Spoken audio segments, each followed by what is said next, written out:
Bien, bonjour à tous et bienvenue à ce webinaire, format distance pour des ateliers qu'on propose depuis quelques années maintenant au sein de TGS France.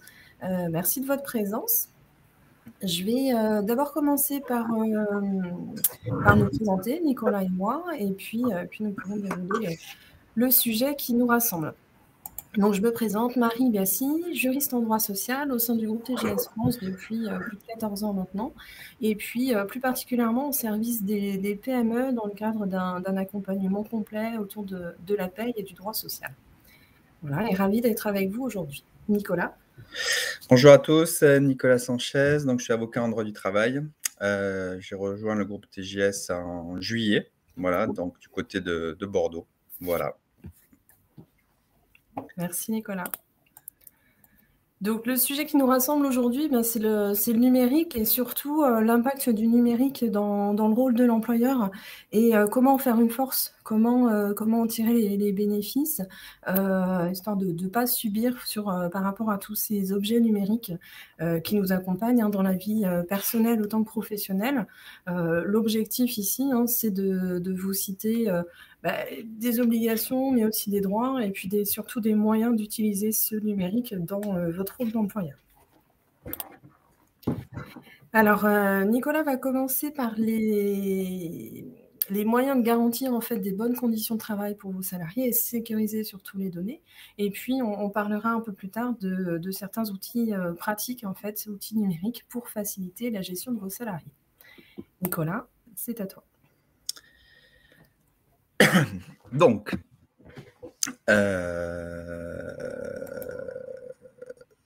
là, on va commencer par les outils, donc ce qu'on appelle les NTIC.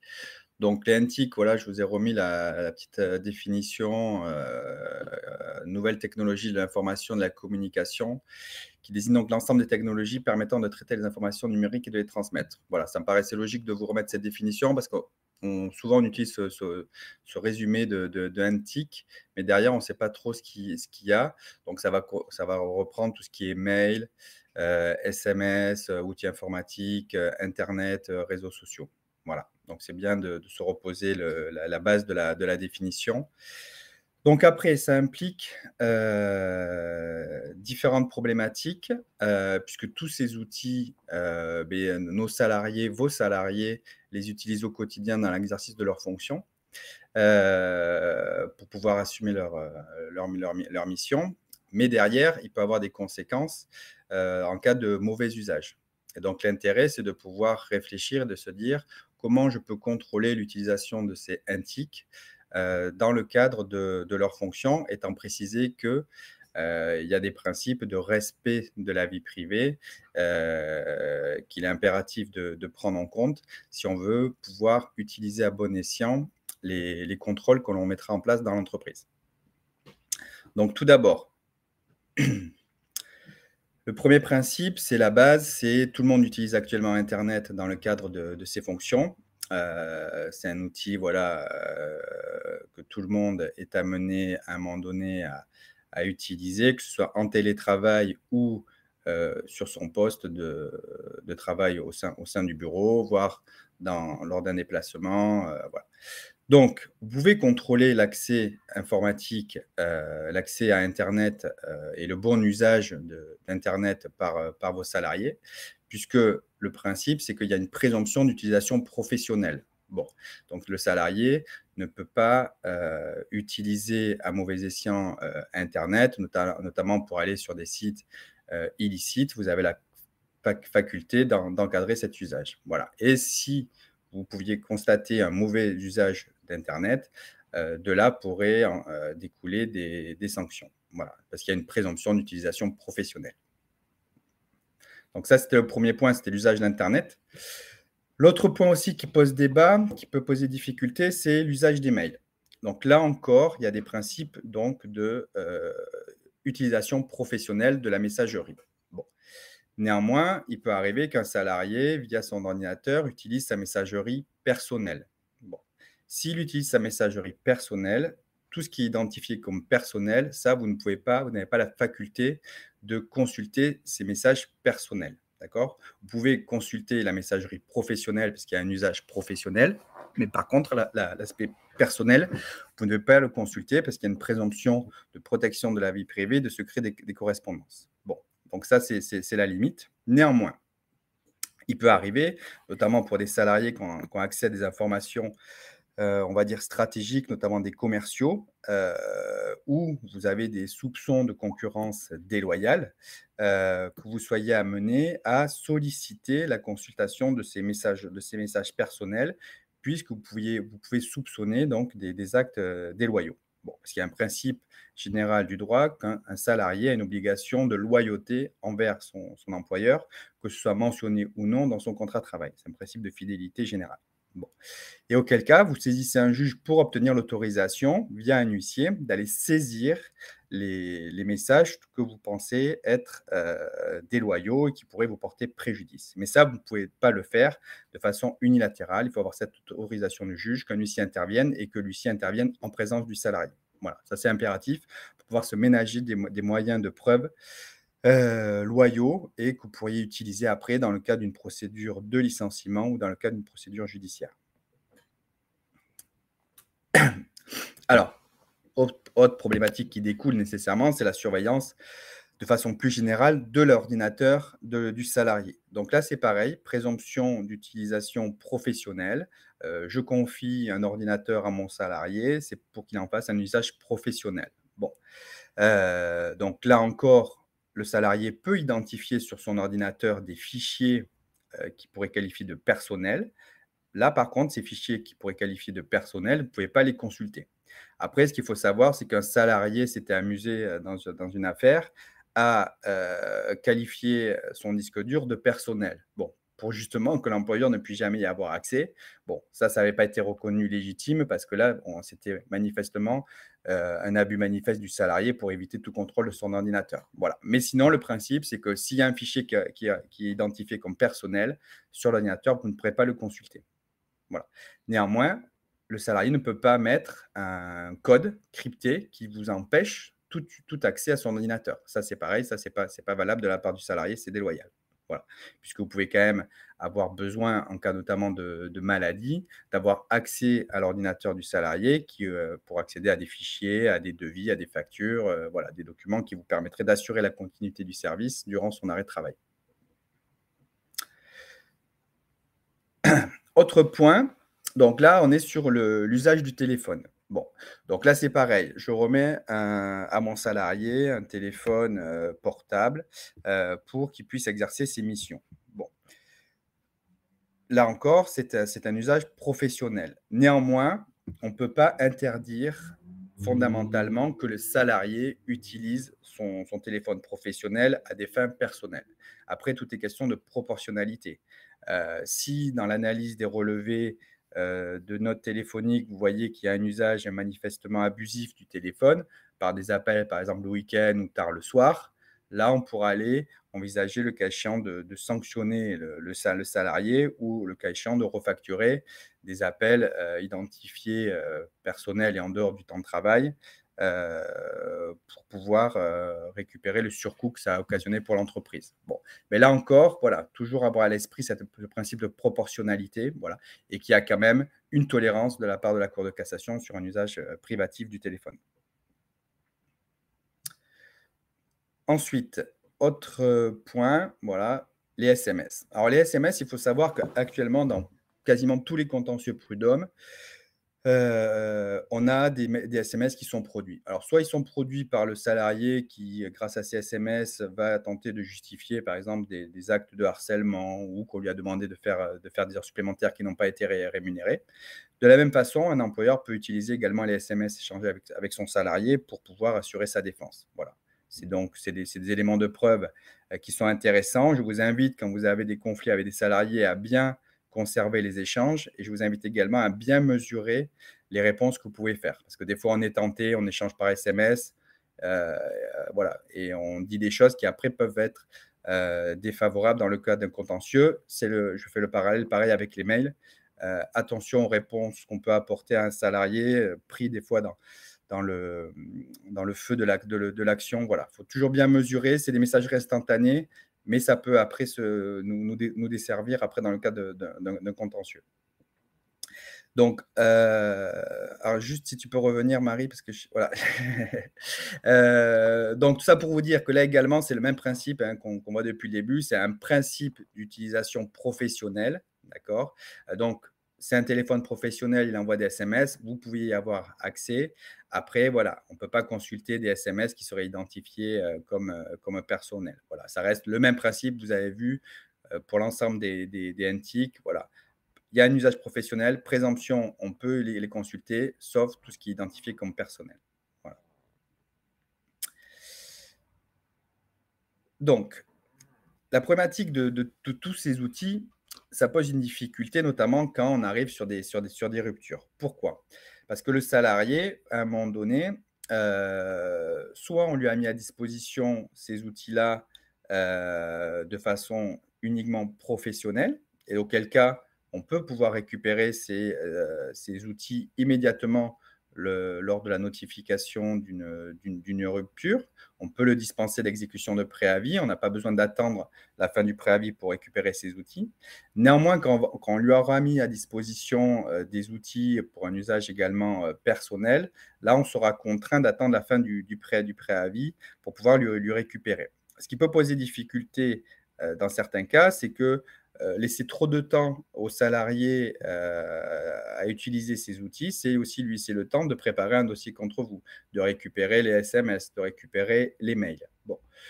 Donc, dans certains cas, il faut être assez perspicace et se dire, bon, j'ai un conflit avec un salarié, je veux éviter qu'il ait le temps, notamment sur les problématiques de concurrence, d'effacer ou de préparer un futur contentieux. Et donc, il peut être intéressant, auquel cas, de mettre à pied à titre conservatoire un salarié immédiatement et en fait pour stopper toute utilisation des outils et éviter qu'il ait le temps de se constituer un dossier contre l'entreprise. Bon, voilà. Donc ça, c'est des choses pratico-pratiques qu'on ne peut pas anticiper tant qu'on n'est pas face à un conflit. Et dans ce genre d'hypothèse, il ne faut vraiment pas hésiter à consulter soit votre conseil habituel, expert comptable, juriste, avocat, peu importe, mais de vraiment mûrir les choses avant de vous lancer à convoquer un salarié sans s'être posé la question de l'utilisation contre vous de tous les outils informatiques dont il a à disposition. Merci Nicolas sur cette présentation de l'usage et de vraiment l'utilisation à bon escient de tous ces nouveaux outils numériques et technologiques en fait en matière d'information et de communication. Comment on va les traiter en paye? Alors la question va se poser en fait de deux manières.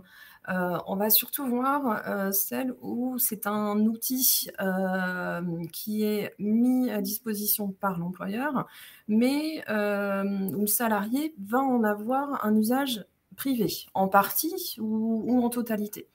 Donc le principe, hein, c'est que on considère comme un avantage en nature, donc qui va être soumis à cotisation. Hein, donc le salarié va acquérir des droits aussi dessus. On va considérer que c'est un peu comme une rémunération, mais qui n'est pas monétaire.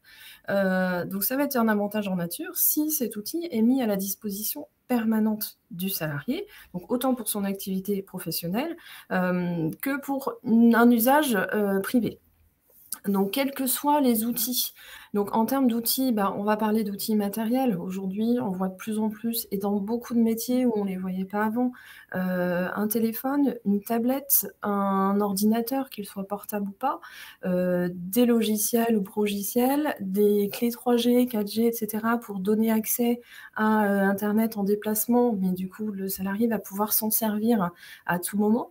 On va parler en fait d'usage privé qui va déclencher cet avantage en nature à chaque fois que le salarié va avoir la possibilité d'utiliser ces outils en dehors de son temps de travail.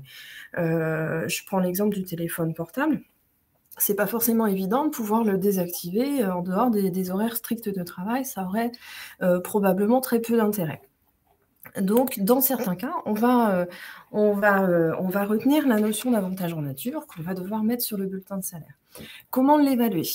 On va pouvoir l'évaluer de deux manières. Alors, La première, ça va être sur la valeur réelle. La valeur d'achat du téléphone portable, la valeur de l'abonnement téléphonique qui est mis en place. Et donc, cette valeur-là, il va falloir calculer un avantage en nature sur la partie qui correspond à l'usage privé. Ça peut être un peu compliqué dans certains cas. On ne va pas s'amuser à décompter, surtout sur un abonnement téléphonique illimité, à décompter les parties de conversation privée des parties professionnelles. Pour autant, si on est sur un usage totalement privé, un téléphone qui va être remis à un salarié, mais qui au final n'est absolument pas utilisé par le salarié à titre professionnel. Là, dans ce cas-là, on ne va pas avoir le choix, ce sera systématiquement sur la valeur réelle et ce sera sur la totalité de la valeur réelle. Par contre, si on a vraiment une utilisation mixte professionnelle et privée, ce qui va être la plupart du temps le cas, on va pouvoir aller sur l'évaluation forfaitaire. Et là, l'évaluation forfaitaire, elle est bien plus intéressante. Elle est très peu pénalisante pour l'employeur et pour le salarié. On n'est pas sur des grands forfaits. Pour un outil qui a été acheté, il faut évaluer l'avantage en nature à hauteur de 10% du coût d'achat. Pour un abonnement, je pense à l'abonnement téléphonique ou un abonnement Internet, on est à 10% du coût annuel de l'abonnement. Donc sur ces 10%-là, on va payer des cotisations pour le salarié parce qu'on considère qu'il a cet usage personnel. On va avoir des verrous.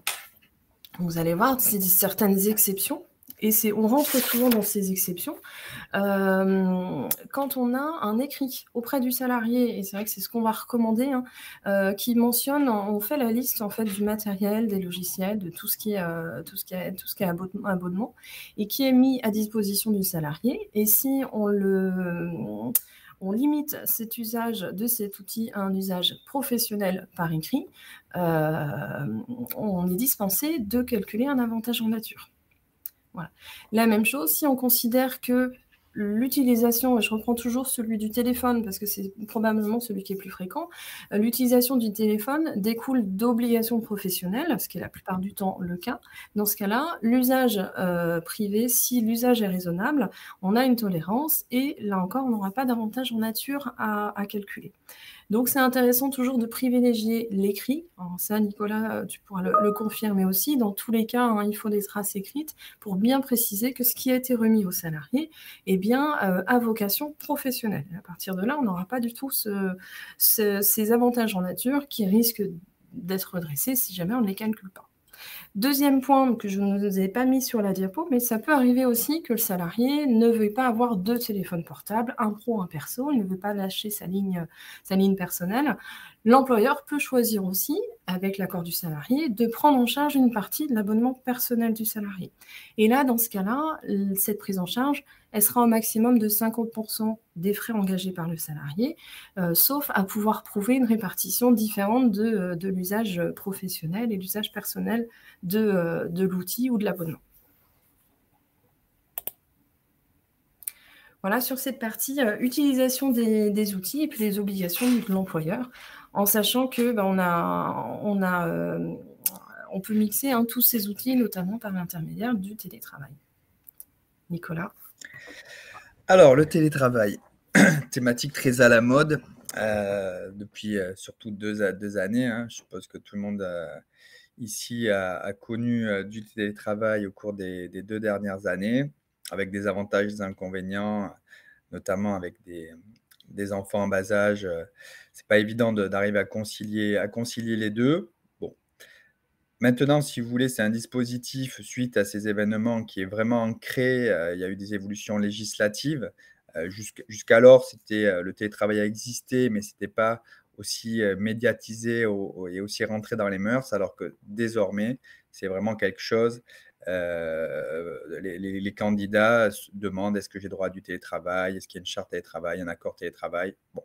Donc, c'est vrai que c'est des problématiques qu'il faut désormais bien envisager parce que malheureusement, ce télétravail qui est intéressant, qui permet d'avoir de la souplesse, qui est intéressant d'un point de vue écologique également, va poser des difficultés s'il n'est pas encadré en matière de relations en droit du travail. Donc, c'est impératif si vous le mettez en avant dans votre entreprise, il ne faut pas que ça se fasse sans un cadre. Bon. Donc, on va pouvoir voir les modalités de ce cadre. Donc, le principe, c'est que le télétravail peut être mis en place, donc, comme c'est indiqué, par accord collectif ou par une charte. Bon, donc après, selon la taille de votre entreprise, vous allez privilégier l'un ou l'autre, étant précisé qu'un accord collectif, bon, mais c'est quelque chose d'un peu plus lourd, puisque ça implique notamment le cas échéant de négocier avec un délégué syndical ou de négocier avec son CSE ou avec un salarié mandaté. Bon, il y a un aspect de négociation. Sur la partie charte, c'est vous qui êtes à l'initiative et le cas échéant, vous serez amené à consulter votre CSE si vous en avez un. Alors, pour rappel, le CSE, hein, c'est ce qui a remplacé, c'est le comité social économique, c'est ce qui a remplacé la terminologie délégué du personnel au comité d'entreprise. Bon. Un CSE, vous y êtes tenu de le mettre en place à partir de 11 salariés. Voilà. Dans les entreprises de moins de 11 salariés, vous n'y êtes pas tenu.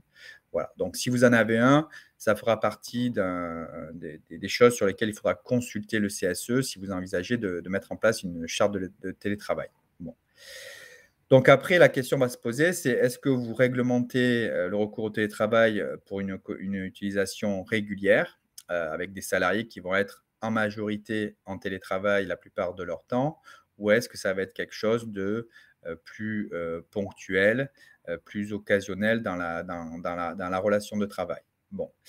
En l'absence de toute façon d'accord collectif ou de charte, ça ne veut pas dire que vous n'avez pas la possibilité de mettre en place du télétravail.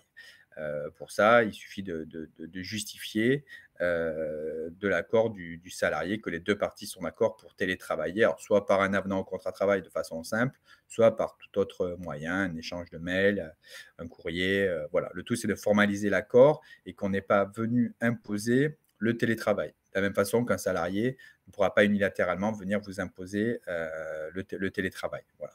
C'est un échange entre les parties, à défaut d'accord ou de charte, bien entendu.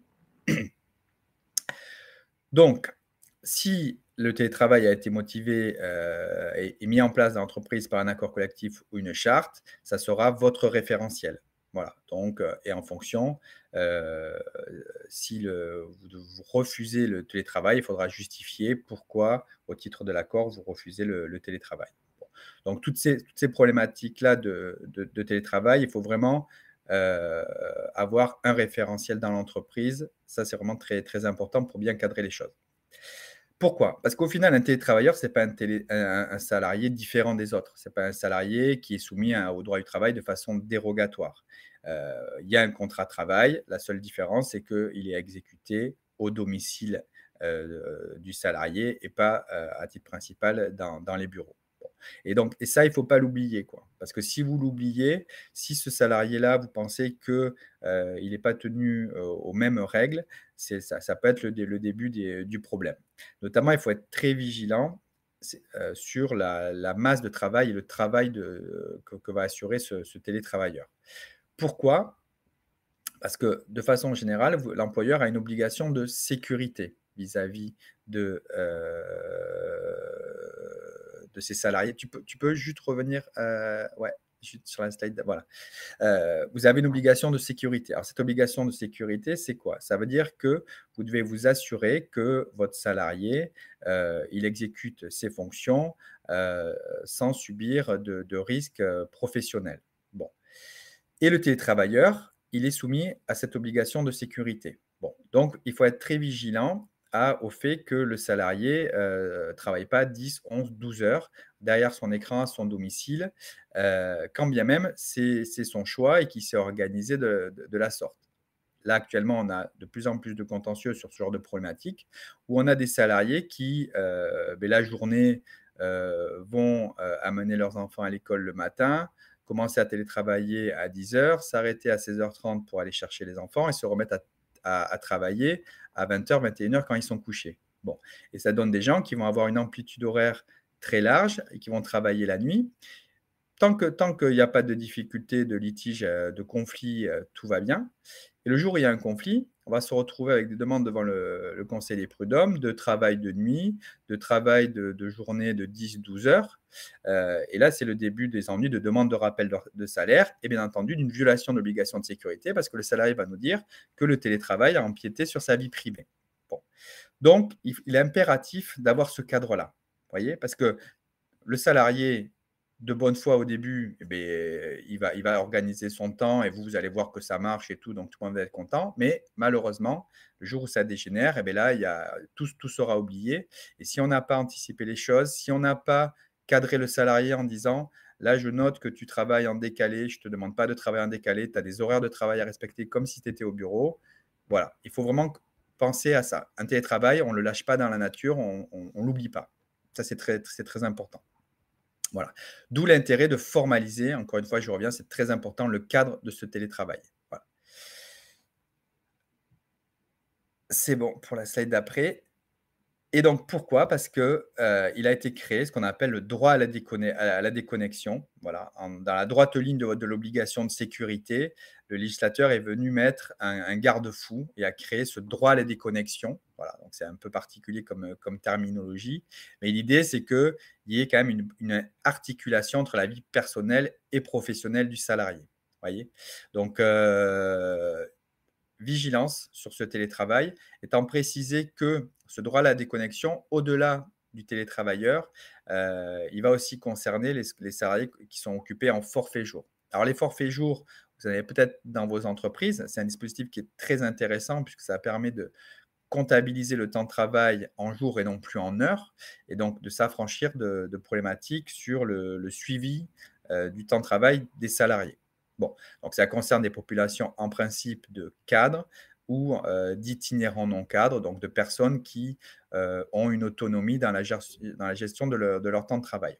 Mais là encore, qui dit forfait jour ne dit pas esclave. Vous voyez ce que je veux dire? C'est que quelqu'un en forfait jour, c'est comme un télétravailleur, on ne peut pas ne pas suivre ce qu'il fait. Voilà. Et si on ne suit pas ce qu'il fait, il y aura une problématique, c'est que la personne en forfait jour peut à un moment dire moi je travaille tout le temps, le samedi, le dimanche, jusqu'à pas d'heure. Et vous lui répondrez oui, mais tu n'as pas d'horaire. Et là, c'est le piège. Malheureusement, la Cour de cassation, ou heureusement selon les cas, est venue également encadrer le forfait jour comme le télétravail.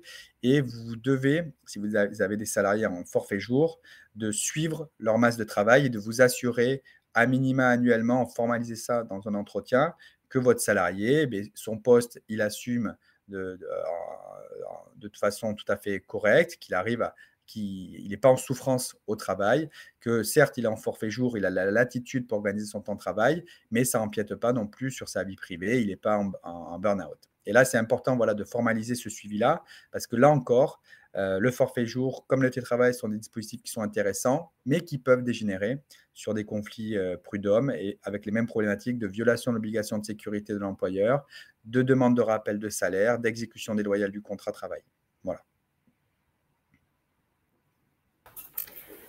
Voilà, donc c'était quelques explications sur les moyens de garantir en fait des bonnes conditions de travail à nos salariés face aux nouveaux objets du numérique et puis comment sécuriser les données. Donc ça, on va le voir juste après. Donc c'est vrai que pour cela, on a différents outils et différentes pratiques numériques pour faciliter la gestion de nos salariés. Parmi ces outils et ces pratiques, moi je les répartis en deux notions, hein. La première partie, c'est vraiment le stockage des données, comment on sécurise les données qu'on stocke, et puis après, comment on sécurise aussi tout ce qui est transmission de données, ce qu'on reçoit et ce qu'on va envoyer. Alors, en matière de stockage, il faut absolument qu'on incite tous, en tant qu'employeur, les salariés à adopter des bonnes pratiques en matière de sécurisation des données. Il faut effectivement faire face à toutes ces transformations digitales alors qui s'est énormément accéléré avec la crise sanitaire. Et le meilleur moyen en fait pour faire adopter des bonnes pratiques, ça va être pas forcément simplement de les dire ou de les mettre en œuvre, hein, d'être exemplaire en la matière. Il faut aussi obtenir un climat social serein. Et ça, c'est vrai que c'est vraiment un aspect ressources humaines en fait de la situation et on va vous proposer deux outils RH qui sont facilement mobilisables pour permettre ce climat social serein. Un climat social serein, en fait, on va d'abord aider nos équipes et les accompagner au changement. Cet accompagnement, on va aussi le doubler de formations nécessaires à l'utilisation de tous les outils, une utilisation qui est conforme aux usages. Le fait de les accompagner dans ce changement, de les former, on obtiendra forcément un climat social plus serein et on obtiendra de facto aussi des bonnes pratiques de nos collaborateurs.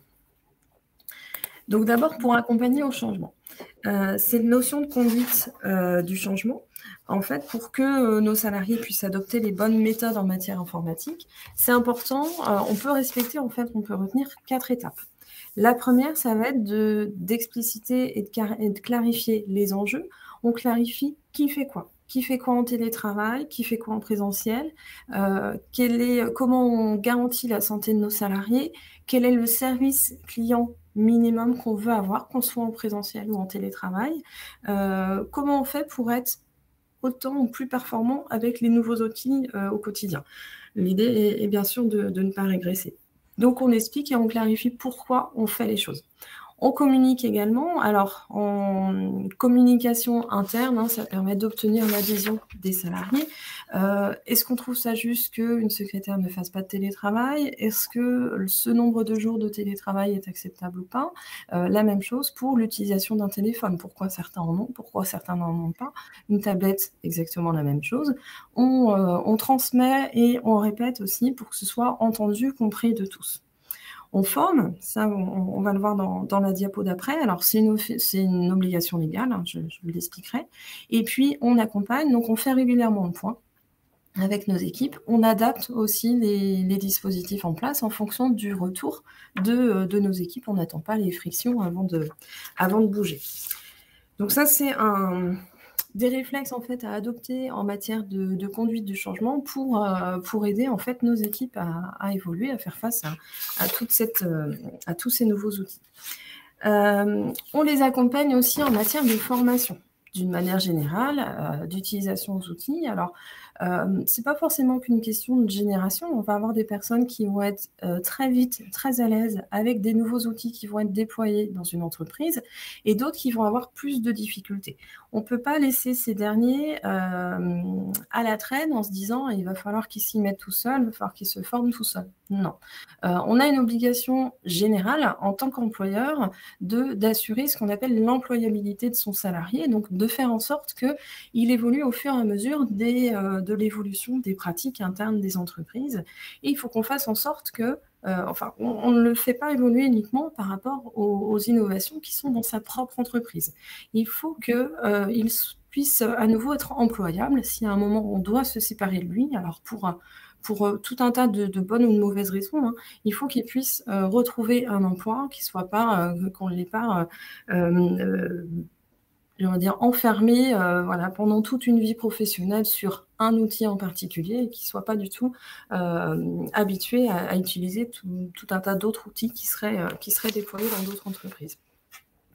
Donc, on maintient l'employabilité de notre salarié et donc, dans ce cadre-là, on lui fournit les formations nécessaires à cette employabilité. Ça sert, alors cette employabilité, on va adapter les compétences des collaborateurs au fur et à mesure de l'évolution de la stratégie de l'entreprise. Le fait de maintenir cette employabilité, ça va permettre de garantir aussi notre productivité interne.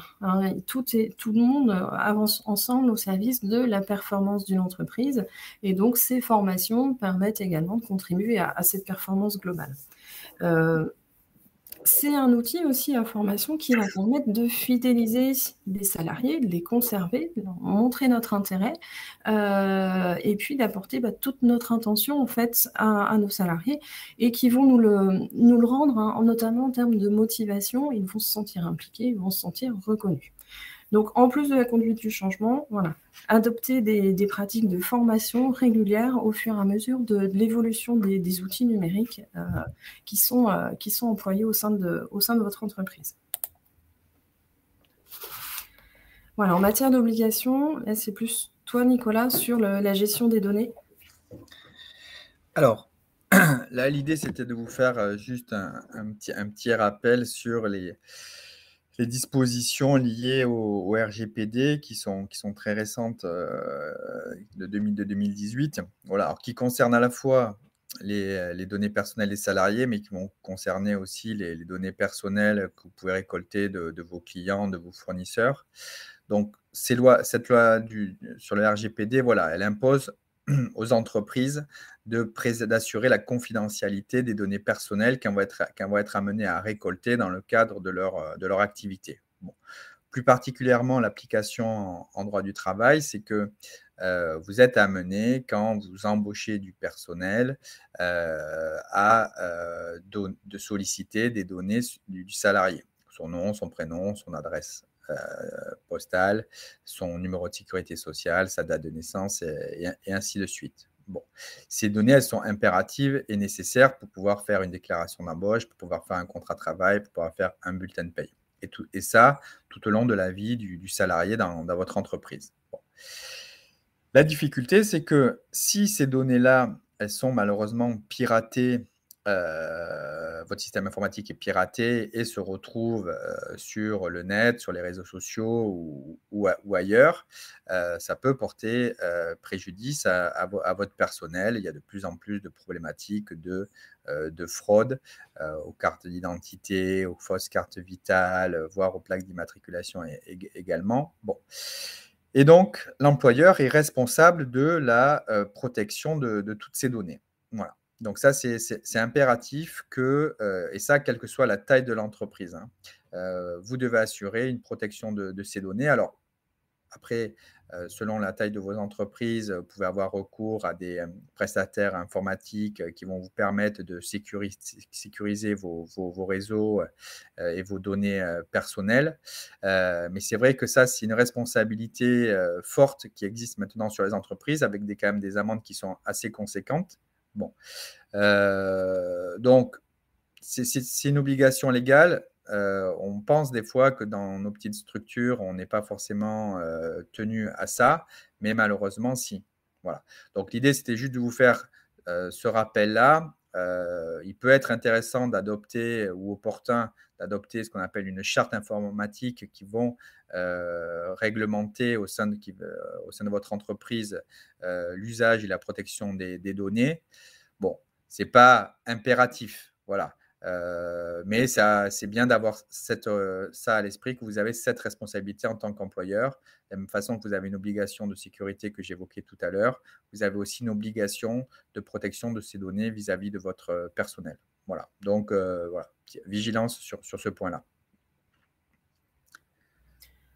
Voilà, donc ça, c'est vrai que c'est important sur le stockage des données. Hein, c'est maintenant, enfin, c'est une nouvelle notion depuis ces quelques années, mais c'est important d'être vigilant quand on stocke. Il faut aussi qu'on soit de plus en plus vigilant quand on transmet ou quand on récupère des données. Ça, c'est de plus en plus vrai. Hein. On va essayer à un moment ou à un autre de bannir les mails dont on est tous très dépendants. Des mails en matière de communication, ça va encore. C'est vrai que des mails, quand il s'agit de transmettre des données et transmettre la plupart du temps des données confidentielles, c'est malheureusement de plus en plus exposé à un risque de piratage et de fuite de données. Donc, pour s'en prémunir, hein, pour se préserver de ce risque-là, on peut aussi s'équiper de différents outils. Alors là, moi, l'idée, c'est de vous parler de deux outils qui peuvent éventuellement vous parler parce que vous pouvez les utiliser au quotidien avec nos équipes en matière d'échange. Nous, c'est ce qu'on essaye de faire aussi entre nous, entre vous et nous, en matière de communication. Alors, bien sûr, on a encore énormément de mails. Il va falloir qu'on s'applique à nous-mêmes cette pratique-là. Et ça va être des pratiques, par exemple, par l'intermédiaire d'un logiciel de paye où c'est l'entreprise qui va saisir des données que notre cabinet comptable réceptionne, traite, et une fois que les bulletins de paye sont faits, l'employeur peut les récupérer à distance sans aucun échange de mail. Ça n'empêche pas tous les échanges informels d'explications et autres, mais en termes de transmission de données, on arrive comme ça avec des outils à éviter en fait cette fuite de données et à garantir en fait une sécurité en matière de données confidentielles. Un autre exemple aussi qu'on peut utiliser avec vous, c'est ce qu'on appelle mon espace client, mais qu'on va retrouver aussi avec énormément d'autres administrations. Hein. On le voit avec les banques, on le voit avec tout un tas d'autres administrations, et ça va se multiplier de plus en plus. C'est d'accéder un espace personnel sur lequel on va déposer des documents et dans lequel on va pouvoir consulter aussi d'autres documents. Ces stockages-là, c'est important qu'on s'assure qu'ils soient bien sécurisés. Le fait de passer par des systèmes de stockage comme ça, on remplit, on essaye de remplir ces 3 objectifs qui sont affichés, c'est d'éviter des erreurs de saisie ou de ressaisie. On gagne du temps puisqu'il n'y a qu'un seul document qui est stocké et accessible des 2 côtés, et puis on essaye de se faciliter tous une certaine, un gain de temps et puis la gestion administrative. Donc pour transiter également avec nos salariés, ce qui peut être utilisé, c'est en parallèle d'une numérisation des documents, c'est la possibilité de faire également signer électroniquement des documents avec son salarié et de le stocker en fait dans un coffre-fort électronique. Alors, qu'est-ce qu'on va appeler coffre-fort électronique? On m'a toujours expliqué, dans le mot coffre-fort, en fait, c'est le mot fort qui est important, qu'on va retenir. Alors, il y a tout un tas d'outils, ils ont tous plus ou moins leurs caractéristiques. Ce qui est important, alors ici, moi je vous cite une norme, il peut y en avoir d'autres. Tout n'est pas encore harmonisé en la matière, parce que ça reste encore assez nouveau. Mais ce qui est important, c'est de s'assurer qu'on ait que les documents les plus confidentiels qu'on va stocker dans un coffre-fort, que ce coffre-fort numérique, qu'on ne voit pas, c'est pas comme si c'était un coffre-fort qu'on pouvait voir avec un niveau de sécurité, un nombre de clés, etc. Là, ce coffre-fort numérique ou électronique, il va falloir de toute façon s'assurer qu'on a idéalement des données qui sont hébergées en France avec un niveau de haute sécurité au niveau des data centers, donc des centres qui stockent physiquement ces données-là. Donc, voilà. De plus en plus, dans l'avenir, on va tâcher d'éviter également avec nos salariés des transmissions par mail. Et puis, alors, ça n'empêche pas la transmission de papier des documents, mais c'est vrai qu'on s'en rend compte avec le télétravail, avec tout autre système de travail à distance. On ne va pas forcément remettre le bulletin de paye de la main à la main, pas forcément recourir non plus à la poste systématiquement à chaque fois.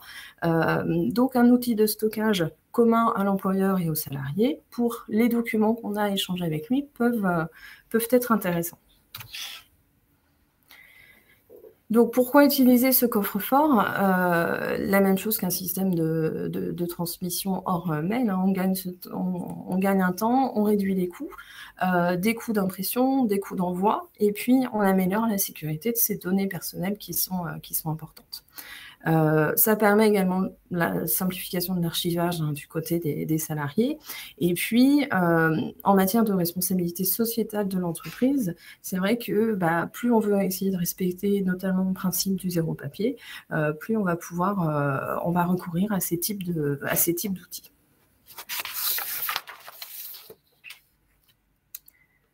Voilà. Quelques précautions quand même à prendre auprès de ces salariés pour utiliser un coffre-fort électronique, notamment par rapport au bulletin de paye. Par rapport au bulletin de paye, le principe depuis quelques années est qu'il faut d'abord au préalable, de toute façon ça c'est incontournable, informer notre CSE quand on en a un, et puis informer les salariés.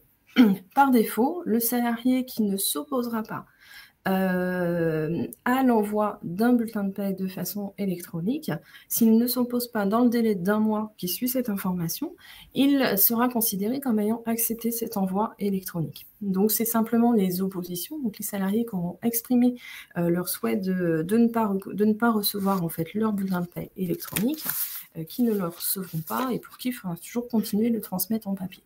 Pour tous les autres, avec l'utilisation d'un coffre-fort électronique, on pourra leur transmettre ce bulletin. J'en profite pour préciser que l'envoi par mail d'un bulletin de salaire à un salarié ne respecte pas toutes ces conditions de vérification en matière de confidentialité et d'intégrité des données. Le risque de fuite est particulièrement fort, donc on ne respecte pas, on ne rentre pas dans les cas si on envoie un bulletin de paye de façon électronique, enfin un bulletin de paye par mail. Une fois que le salarié ne s'est pas opposé, si le salarié ne dispose pas d'une adresse mail professionnelle, il va falloir connecter une adresse mail personnelle et puis c'est elle qui servira ensuite d'identifiant de connexion. L'employeur n'aura jamais accès au compte personnel du salarié, il aura simplement la possibilité d'envoyer par un lien électronique les données et ensuite le salarié, par l'intermédiaire soit de son compte auprès du coffre-fort électronique, soit via son compte personnel d'activité, le salarié pourra accéder à son bulletin.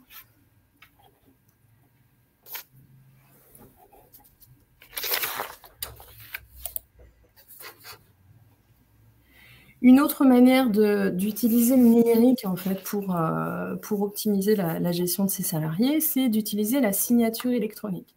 La signature électronique, alors typiquement, elle va pouvoir s'utiliser pour un contrat de travail, mais elle va aussi pouvoir s'utiliser pour tout un tas d'autres documents, des documents de communication auprès du salarié. Ce que les textes nous disent, hein, c'est qu'un écrit sur support électronique c'est admis comme preuve en fait au même titre qu'un écrit qui serait sur support papier. Il a cette même force probante et sous réserve qu'on puisse bien identifier convenablement l'employeur et le salarié de qui ça émane. Donc pour ça, hein, si vous avez déjà signé des documents de façon électronique, en général, on utilise une adresse mail et un téléphone portable, histoire d'être sûr qu'il s'agit bien de la bonne personne qui va signer ou recevoir le document. Donc pour le contrat de travail, c'est prévu, hein, autant par le Code civil que par le Code du travail, qu'un contrat puisse être signé de façon électronique. Donc, d'une manière générale, cette signature électronique, elle va pouvoir donc, servir pour des documents signés par deux parties. Elle va pouvoir servir également pour une communication générale qu'un employeur voudrait transmettre à tous ses salariés en déposant, selon les parapheurs, hein, électroniques qui existent, en déposant un document sur ces parapheurs, l'employeur va avoir la possibilité de le remettre, donc un flux unique, une monosignature, de le remettre directement à tous ses salariés. La même chose, l'employeur, à l'inverse, veut récupérer un document d'un salarié, une adhésion à une mutuelle, voilà, tout un tas de documents, on a simplement besoin de la signature du salarié. On va pouvoir utiliser également ce parapheur électronique pour cet usage. Voilà, puis deux derniers exemples d'outils, enfin de recours numériques pour un employeur. Le premier concerne le vote électronique pour des élections des représentants du personnel. Il est mis en place, il peut être mis en place hein, dans les entreprises. Alors, pas dans tous les cas, il faut absolument qu'on ait un accord collectif ou qu'on ait une décision unilatérale de l'employeur qui prévoit ce recours au vote électronique et que ce soit prévu dans ce qu'on appelle un protocole d'accord préélectoral. Sous ces deux réserves-là, ce vote électronique sera possible dans l'entreprise et là encore, vous allez économiser voilà, beaucoup de papier, beaucoup de temps de dépouillement puisque une fois le vote clos, on appuie sur le bouton, on a tous les observateurs hein, qui sont prévus autour de cet outil-là et les résultats sont connus. Dernier outil aussi qui peut plus ou moins fonctionner aujourd'hui, hein, mais qui peut être utilisé, alors attention, pas dans tous les cas non plus, mais c'est la lettre recommandée électronique. 3 conditions hein, pour qu'elle soit équivalente à une lettre recommandée classique. Il faut d'abord pouvoir vérifier hein, la bonne identité du destinataire, celle de l'expéditeur. Donc ça, c'est le prestataire qui va proposer cette lettre recommandée électronique, qui s'en porte responsable et qui doit être le garant de cette identification. On doit pouvoir garantir et vérifier les dates d'expédition et de réception, hein, au même titre qu'une lettre recommandée classique. Et surtout, et c'est ce qui fait que ce n'est pas forcément beaucoup utilisé aujourd'hui, si le destinataire n'est pas un professionnel, donc c'est le cas d'un salarié par rapport à son employeur, dans ce cas-là, l'accord préalable doit être nécessaire. Et donc, si on n'a pas demandé à l'avance l'accord du salarié pour lui envoyer un recommandé de façon électronique, cet envoi ne sera pas valable. Donc, c'est vrai que c'est particulièrement déconseillé dans le cadre de mesures disciplinaires, parce qu'on ne pourra pas du tout vérifier cette condition-là. Par contre, dans le cadre d'autres échanges plus informels et sans conflit, c'est vrai que ça peut être un outil qui peut être intéressant. Voilà pour cette présentation en matière d'obligation de l'employeur pour garantir des bonnes conditions de travail par rapport au numérique et puis le recours à différents outils. On peut faire, enfin, c'est maintenant place à vos questions si vous en avez besoin. On n'a pas la possibilité de vous ouvrir le son, de vous laisser la parole, mais n'hésitez pas à nous faire plein de retours dans le chat. On va prendre quelques instants pour les lire et y répondre.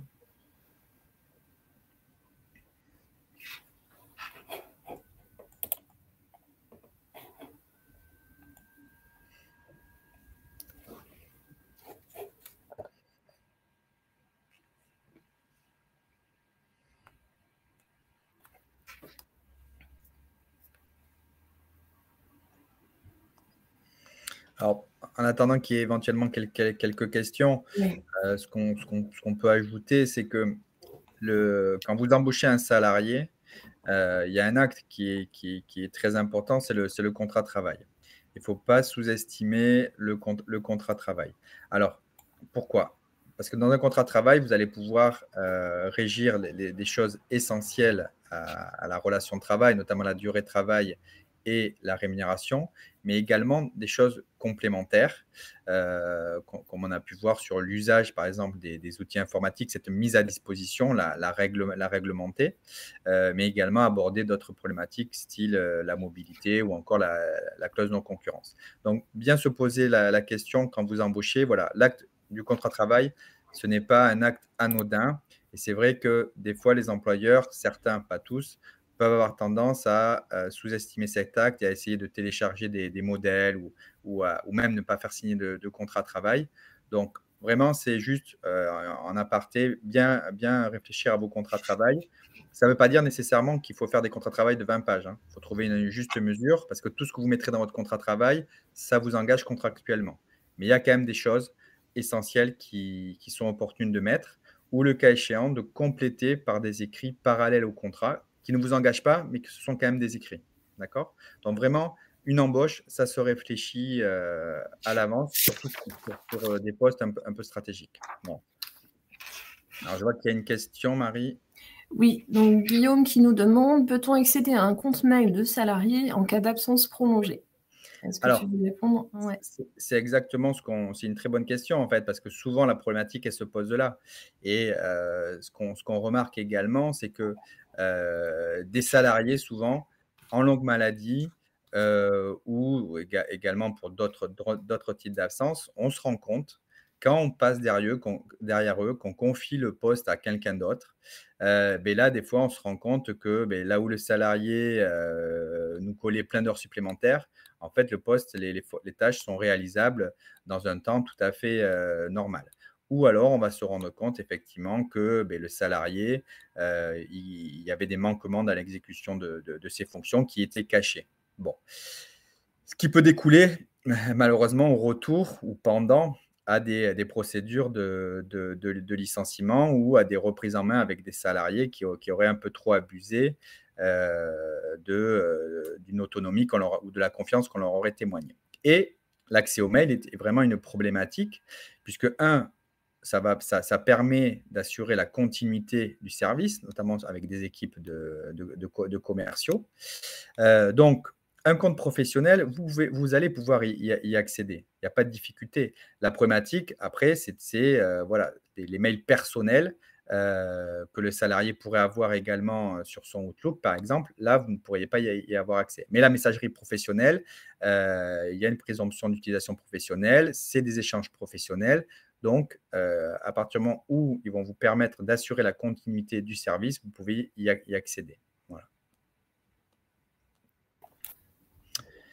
On a une deuxième question. Est-ce possible de différencier le nombre de jours de télétravail accordés en lien avec les fonctions des salariés? Donc, d'accorder plus de télétravail à certaines personnes qui exercent certains postes ou certaines fonctions et moins à d'autres salariés, toujours en raison de leur fonction et pas en raison de la personne. Moi, je l'entends comme ça. Alors, par rapport à ça, voilà, tout va dépendre également de comment a été mis en place le télétravail.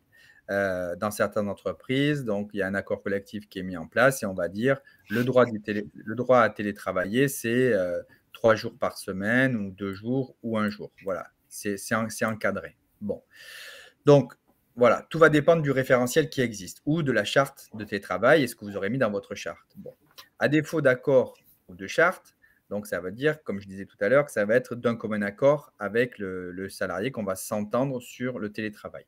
Et c'est là où il faut faire attention parce qu'il y a quand même un principe, et on le voit de plus en plus dans les contentieux, des principes d'égalité, d'accord, et de non-discrimination entre les salariés. Principe de travail égal à salaire égal et de non-discrimination entre des salariés qui sont placés dans une même situation. Ce qui veut dire quoi? Ce qui veut dire que si vous favorisez un salarié plus que qu'un autre par rapport au télétravail, par exemple, mais si un salarié se plaint, il faudra pouvoir justifier de façon objective pourquoi à certains, on lui a accordé X jours de télétravail et à l'autre, on lui en accorde que 1. Vous voyez? Bon. Donc, voilà, toujours un principe de proportionnalité quand on attribue un avantage différencié entre les salariés et surtout avoir une raison objective. Voilà. Voilà, hein, soit des raisons liées à des tâches qui sont exercées ou à des responsabilités ou une capacité en matière d'autonomie. Pour une même tâche, un salarié va être plus autonome de par son ancienneté ou son habileté à utiliser les outils, alors qu'un autre le sera peut-être beaucoup moins. Mais toujours des raisons objectives. Tout à fait. Ouais. Et également, donc, comme je disais tout à l'heure, un salarié ne peut pas crypter l'accès à son ordinateur. Donc, il ne peut pas, il est obligé de vous donner le mot de passe d'accès à son ordinateur pour que vous puissiez y accéder pendant son absence. Voilà. Voilà. On parle bien d'un mail, d'un compte professionnel, hein, d'une adresse mail professionnelle. Il ne faut surtout pas. Alors, moi, j'ai pu le voir de temps en temps, hein, des salariés qui, par habitude ou par simplicité, ont pu communiquer avec moi avec leur adresse personnelle, mais pour le compte de l'entreprise. Ça, c'est vrai que faut énormément se méfier de ces cas-là qui peuvent peut-être encore arriver, parce qu'on serait bloqué là. Dans ce cas-là, on pourrait probablement pas forcément demander le mot de passe puisqu'on est sur une adresse mail personnelle. Donc, bien distinguer et bien créer une adresse mail professionnelle, surtout pour ne pas être bloqué.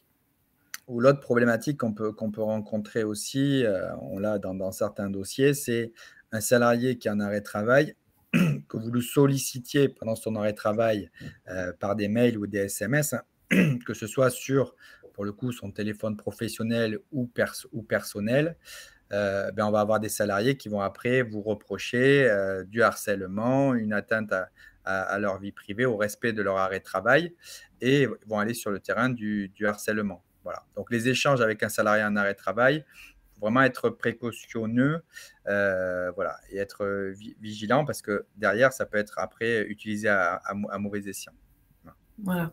Donc, un petit texto, est-ce que je peux t'appeler, à quel moment, et puis ne pas insister si on n'a pas de réponse, et puis recourir plutôt aux moyens de communication plus classiques, hein, qui sont les courriers, sûrement plus formels, hein, mais ne pas tomber, surtout pas tomber dans un ressenti de harcèlement, même si pour nous, ce ne serait pas du harcèlement. Il faut bien se dire qu'un SMS, quand même, c'est quelques lignes. Comme je vous disais tout à l'heure, c'est utilisé maintenant dans les contentieux prud'hommes. Voilà. Donc, ce n'est pas un SMS, un mail, ce n'est plus des actes anodins. Voilà. Donc, toujours bien se poser, bien réfléchir quand on envoie de tels messages. Voilà, ça laisse souvent toujours des traces. C'est ça. Ok. Est-ce que vous avez d'autres questions?